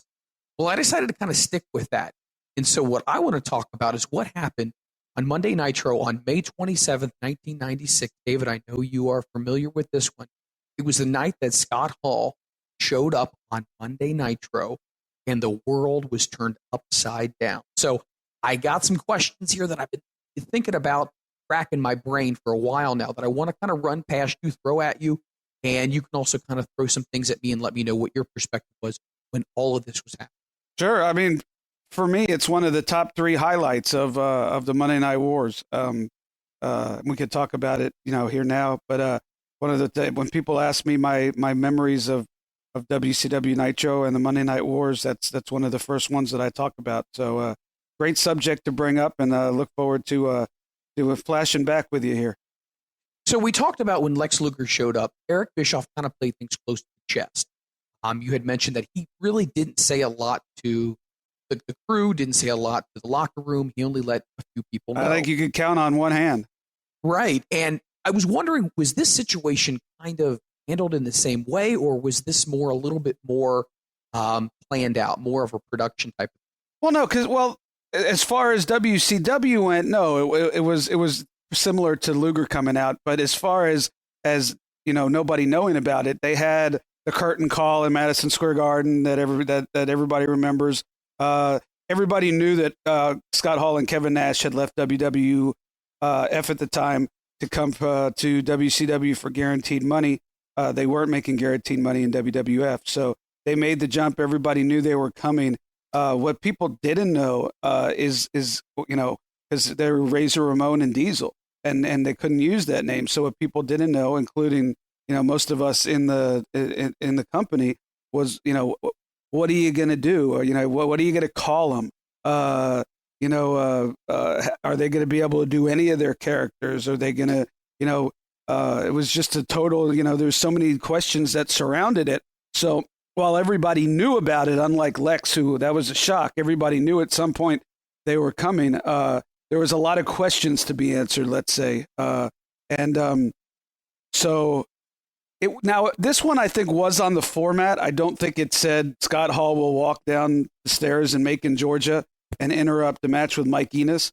I think I just think it said match interrupted and TBD or something like that. So, but it didn't take a rocket scientist knowing that he was coming in to kind of figure out that it was either Scott Hall or Kevin Nash.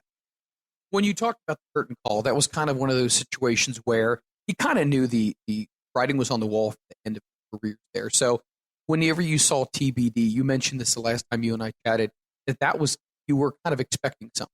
So you knew something big was going to happen when you saw that on the run sheet, right?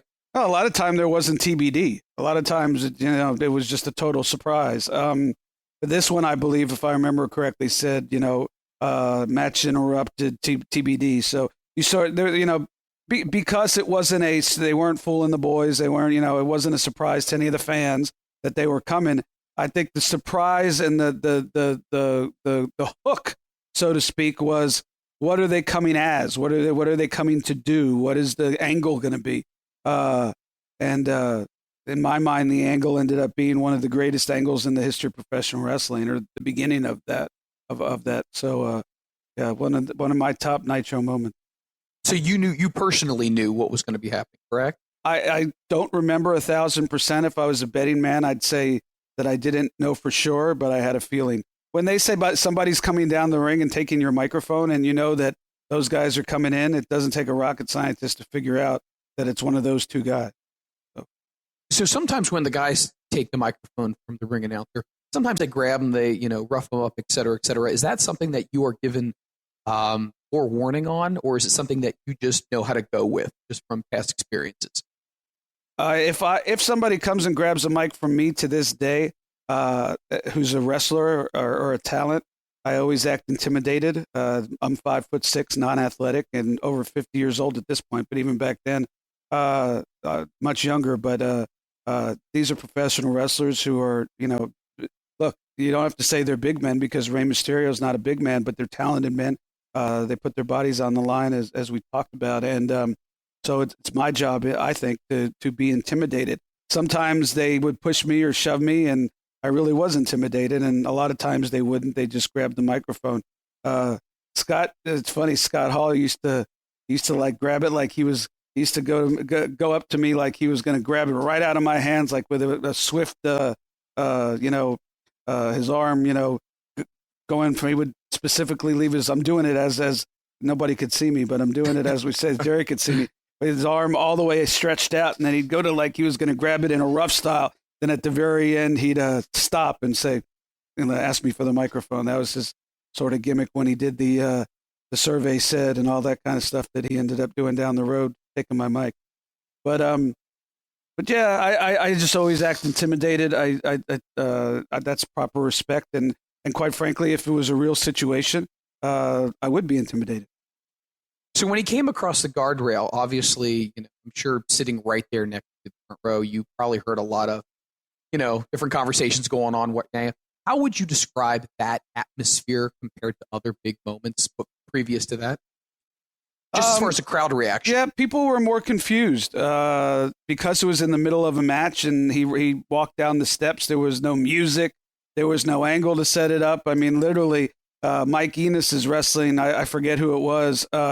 And with Colonel Robert Parker out there, and literally in the middle of the match with no fanfare, no music, you just see a guy in a jean jacket and a pair of jeans with their hair slicked back walking down the steps across from the hard camera and hopping the rail.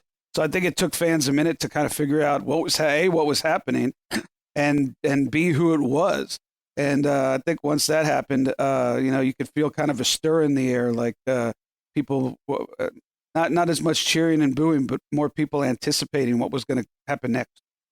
I've always kind of wondered this. Whenever you see, talent come from the crowd, specifically they come down the steps and whatnot, how does that work as far as, I know obviously there's entryways that go down to sections of the arena, but who is with them, and how do they kind of keep that kind of under wraps before obviously the camera's going to catch them coming down the aisle, whatever section of. Hey, they did it with Roman Reigns for years and years coming down. They have security and a producer with a walkie-talkie, or now you don't really need a walkie-talkie. You could use a cell phone. Go to the spot where the camera's ready to pick them up, and wait for the cue. And as soon as they get the cue from the truck, they send the talent down, and the camera picks them up. Now, obviously, this was very well planned out by WCW, as we kind of talked about here. What were your thoughts when it came to the whole Billionaire Ted segment? What was your take on that? Did you find them entertaining? Did you find them to be kind of in poor taste? or what were your thoughts overall? I didn't know what they were thinking. I thought they were silly. I thought they were embarrassing. I had no idea what they were doing, and wasn't a big fan. Wasn't offended. Didn't offend me. I just it kind of rolled my eyes and said, it almost seemed like a reek of desperation. And maybe it was. I don't know. I wasn't up there, but I thought they were just, kind of childish. So after Hall's in the ring and he does his thing, what was it like, after the fact, after the show? I know a lot of times you guys have talked about, you go back to the hotel, you go back to the bar. Was Scott one of the guys? That's a theme, isn't it? I've noticed that. Back to the bar is the theme, yes. Back to the bar. Was Scott? I actually think if I ever wrote a book, I'd call it Back to the Bar. I think it would do well. I think that'll never happen, but move forward. But no, I mean, was he there at the bar with you guys afterwards? I don't remember. Okay. I want to say yes. I want to say, I don't remember. If he was, I'm sure he was huddled with Eric and Hulk and whoever else, the power brokers, and you tended not to really, somebody like me tended not to really try to become a part of that huddle. Right. Wasn't my place, and unless I was invited, and rarely was I invited. So, I hung out with my friends and produced. Got to remember, production is traveling every week. Where you get to know the camera people, you get to know the production people. So it's not only the talent on the now on the house shows it is, but on the TV, it's you get to be friendly with everybody. It's a traveling family, and it's not only the wrestlers. So it was just go unwind. It's a different kind of gig. When you're done at 11 o'clock at night and you have that adrenaline going, and it's nearly impossible just to lay down your head and go to sleep. Right. So when I say the bar, wasn't getting sloshed every night, passing out, or anything like that. But you just have a couple of drinks just to wind down, and because you got to get up and do it the next day. You don't want to be rolling. You don't want to be an insomniac till 5 a.m. So it was just a little tradition, and but I don't remember if Scott was there. But like I said, if he was, I'm sure he was. I didn't know. I knew Scott from when he was what was that character? Diamond Stud. Thank you, Jerry. Diamond Stud. You're helpful tonight. And but we, back then I wasn't a ring announcer. I was just a backstage kind of stooge guy, and bringing the talent up. So really didn't know him all that well. So whenever new talent would come in that I didn't know that well, especially if they were established talent, I didn't try not to be a mark, and you just politely introduce yourself and go about your business, and see how it goes from there. So who would have been handling talent relations at that time with bringing new people in? I mean, obviously Eric would probably be behind most of the negotiating, but was there anybody else who was kind of the head person at that time? I don't remember who was in talent relations at that time. Kevin Sullivan was the booker. Eric was in charge. I would have to go back and investigate that. So Okay. Now I have homework. Every time I get on with you, I get homework. You kind of touched upon this earlier, but after this, were you guys doing Thunder at the time? When did you actually get to first introduce yourself to Scott? Oh God, I don't remember. The first time I would have walked by him probably, or I would have seen him somewhere. Hey, Scott. I don't know if you remember me, David Penzer. I'm ring announcing now. Nice to see you. He grabbed the mic from me, so he knew what I was doing. And God, if I could remember every time I first met somebody that came in and out of the business, then I could use that memory for something way better than the professional wrestling business. Go play cards in Vegas for a living. So you're saying maybe at the hotel or maybe back at the bar, there really wasn't any scuttlebutt about Scott coming. There really wasn't a whole lot of. No, he was part of the roster at that point. What I thought was the cool thing is how they introduced him. They used Vince's stupid Scheme Gene Billionaire Ted thing, and they turned it around and made it that he was coming into as the old saying goes, you want a war, we'll give you a war. That was brilliant. I mean, just absolutely brilliant to turn. I'm not kissing anybody's butt. I'm not looking for a job. Eric and I, sometimes he likes me, sometimes I annoy him when I see him out on the road. But I'm not kissing anybody's ass. That was a brilliant angle to turn around what WWE was doing and use their characters to imply that they were coming in and being sent by Vince in the WWF. It was brilliant. Now, I had read about this as well. Correct me if I'm wrong here, but didn't WWE at the time actually file some type of legal action against WCW because they were actually forcing Eric to actually call them something, so it wasn't leaving it ambiguous as far as kind of misleading the fans, making them think that it really was quote unquote an invasion? Yeah, they filed a lawsuit saying that they were using their intellectual property to imply that there was an invasion going on. Scott had his hair, back, greased back, and he had the toothpick, although you could say he had that when he was the Diamond Stud, which was probably the reason why they let him do that. Kevin, he was Diesel, but he wasn't wearing a Diesel outfit. He was just wearing jeans and a polo, but he looked like Diesel because that's what he looked like. I think they ended up settling that lawsuit just because that's how lawsuits usually get taken care of. But to avoid legal fees, and you don't want the judge to rule against you the wrong way. But I think it probably ended up getting settled. But to say that they were unhappy with the way that Eric and Kevin Sullivan turned the whole thing around on them, I believe would be an understatement. So I know you had mentioned before, people had already realized they're on the roster, but egos are fragile in wrestling. And everybody, you always hear this phrase, my spot, and I'm not trying to go into that whole my dog spot and all that kind of stuff. We'll leave that for another conversation. But do you think guys were concerned? I mean, even if they didn't make it publicly known that, they're bringing in this big star and, there's rumors that some other guys are going to be coming in potentially, that their spot on the roster on the card might be kind of in jeopardy? Well, look, when Scott and Kevin came in, they were, they were in the clique, as you know, they were part Right. of the clique, so they were in the inner circle of the WWE management and had their ear. We all know that, and if you don't know what that is, it's easily you could easily find out on many forms of the internet, and so they had both been in WCW before. They had gone to WWF. They had seen the way that WWF handled their business on a number of platforms. Let's face it, WWF, the way they handled promotion, the way they handled production until Nitro was way ahead of what WCW was doing. WCW was doing center stage, and WWE was doing Madison Square Garden. So there was a difference. There was an upgrade going to Connecticut and that company and the way that they were doing business. And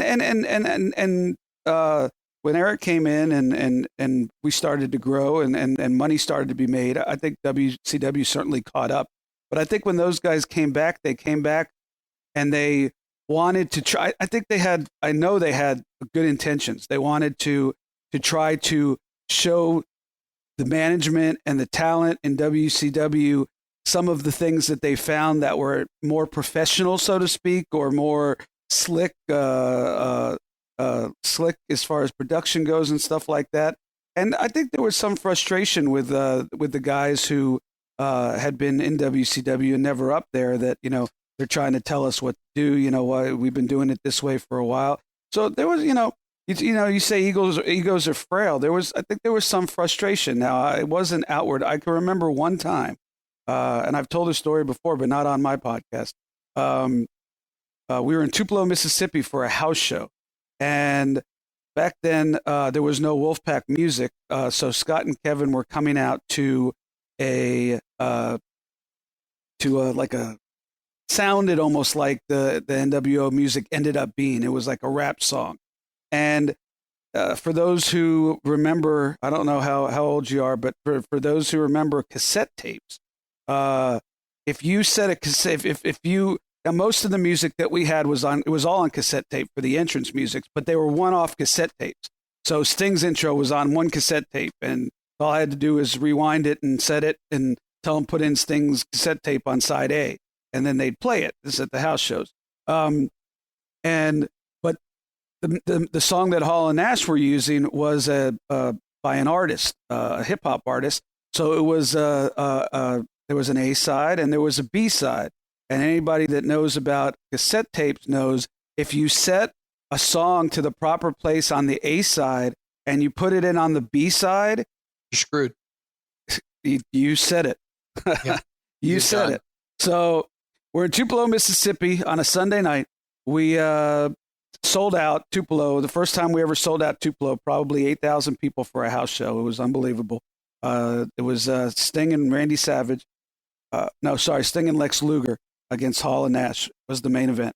And so the main event's about to take place, and I point up to, sometimes they would put the cassette machine right down at ringside, but this time it was way up in a booth high above the crowd. So I would give them hand signals. So I pointed to the gentleman to play Hall and Nash's music, and he put in the wrong side. So time felt like it stood still, and I tried to get on a walkie-talkie and explain to turn it around, but as you know, as a cassette tape, once you start playing it and then you turn it around, it's not going to start from the beginning. Right. Well, there was discussion, I guess I wasn't there, but there was discussion going on in the back between the four participants in the match as to how long are we going to wait to try to cue your music. And, Lex and Sting at one point just said, just go out. And they said, but our music isn't ready, or isn't playing. And I think Sting was the guy who said, but it's only Tupelo. He didn't mean it like negative towards the people at Tupelo. He didn't, what he was saying is it's a house show. And, right. And we could be, quite frankly, we could be here all night if they, before this guy finds the right place to cue the music. And so I'll never forget so they ended up, I don't remember if they ended up just coming out or we got it cued right or whatever happened, did the match. The match was good. Go to Monday Night Show the next night. Eric calls a team meeting and for all the talent. And one of the things he said is when Kevin and Scott came in from WWF, they wanted to help improve some of the things that we do here that WWF might do better or might be more polished in. And he said, I want, from this day forward, I want every show, whether it's a house show, a pay-per-view, a television event, no matter what it is, I want to treat it like it's the most important show of the year. And I never, ever want to hear, if I ever hear it's only Tupelo again, somebody's getting fired. Well, as you could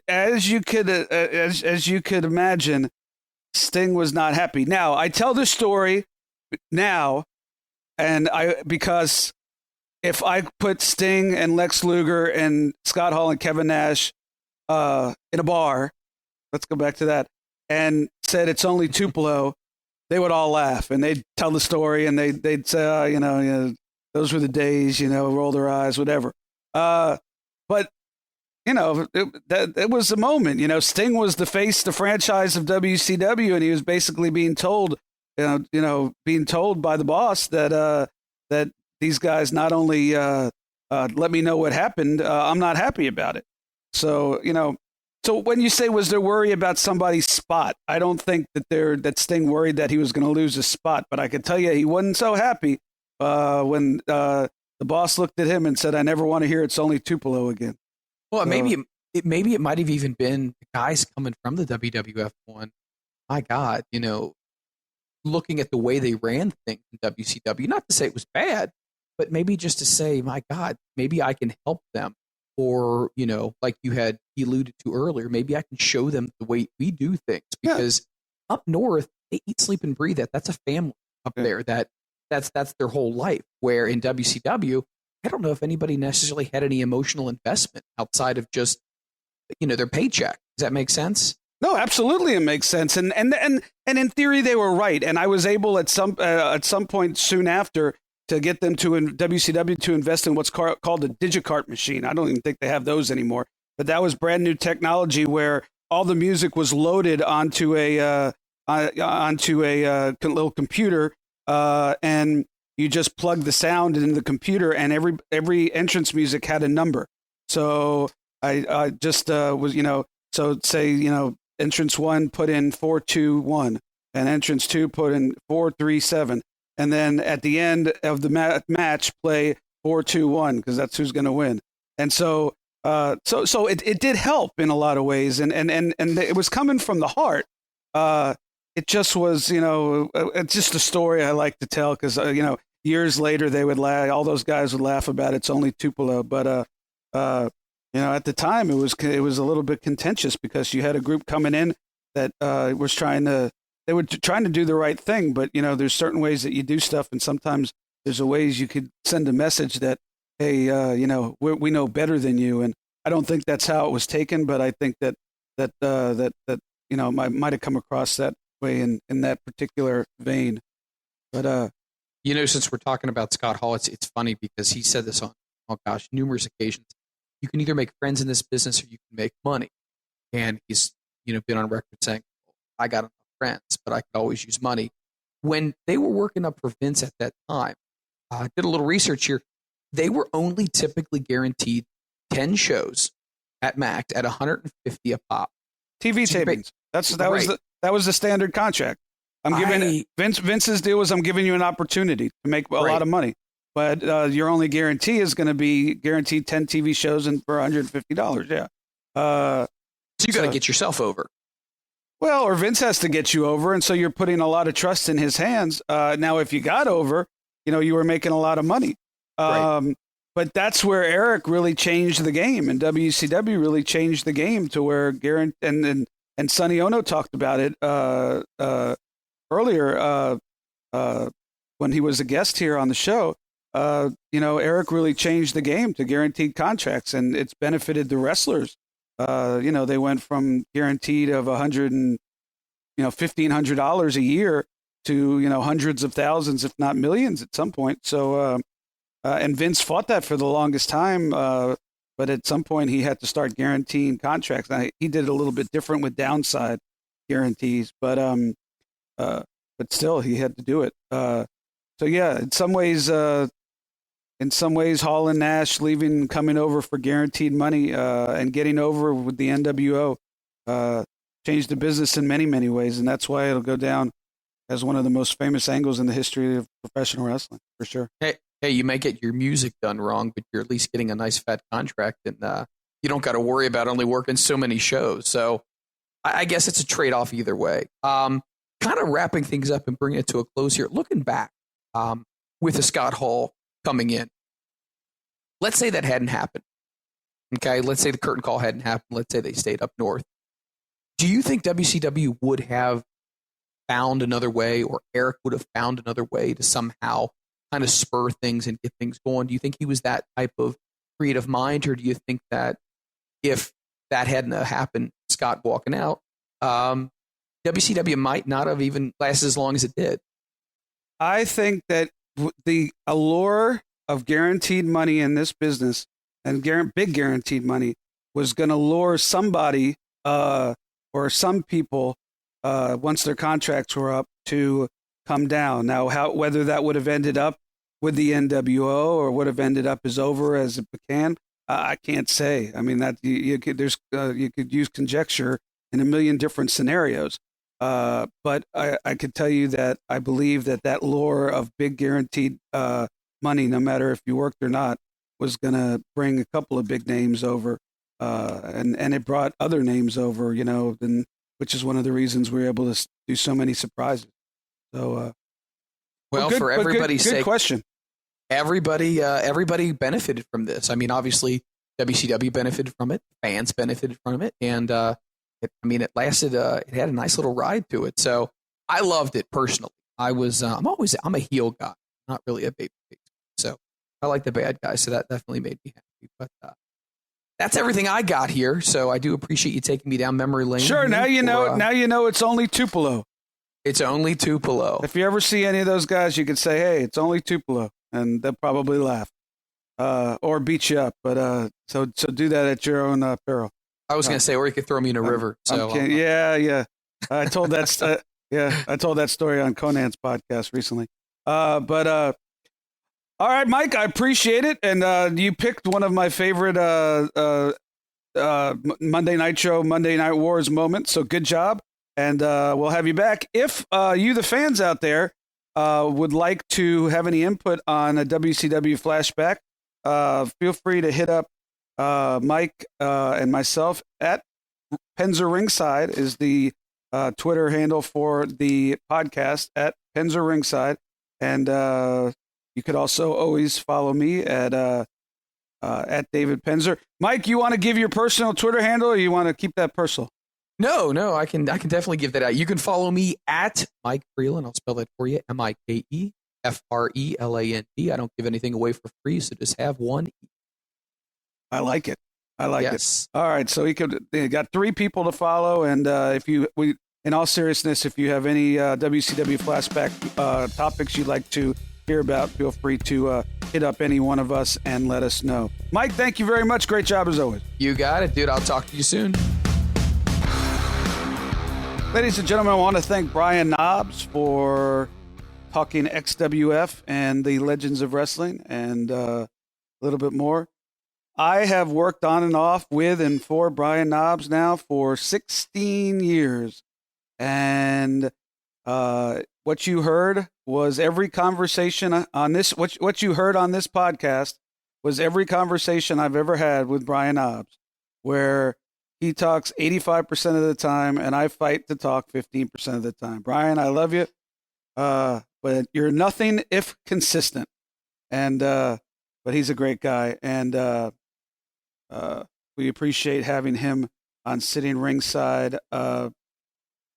And hope you enjoyed the interview. I've long wanted to talk a little inside XWF and let the people that aren't familiar with it know the players and some of the inside behind the scenes stories. So hope you enjoyed that. If you have any guests that you'd like to have me interview down the road or any ideas for the show, please be sure to hit me up at David Penzer on Twitter or at Penzer Ringside.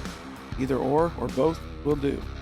So thank you once again to Mr. Brian Knobs, and I want to thank you guys for listening, because without your downloads and your listening and your support, I'm talking to nobody. So until next time, Ric Flair, I love you. Kick out, please. And I'm still sitting ringside. See you next time. Follow David Penzer on Twitter at David Penzer. Also, make sure to follow the show on Twitter at Penzer Ringside. You've been Sitting Ringside with David Penzer on Radio Influence. Hey, it's Conrad Thompson. Thanks for checking out the podcast here on YouTube. Be sure to hit the subscribe button and the notifications bell so you get a notice anytime we upload some new content. And go save yourself some money right now. If you're in a 30-year loan or you have credit card debt, it's not a matter of if I can save you money. It's a matter of how much. Find out right now for free at SaveWithConrad.com.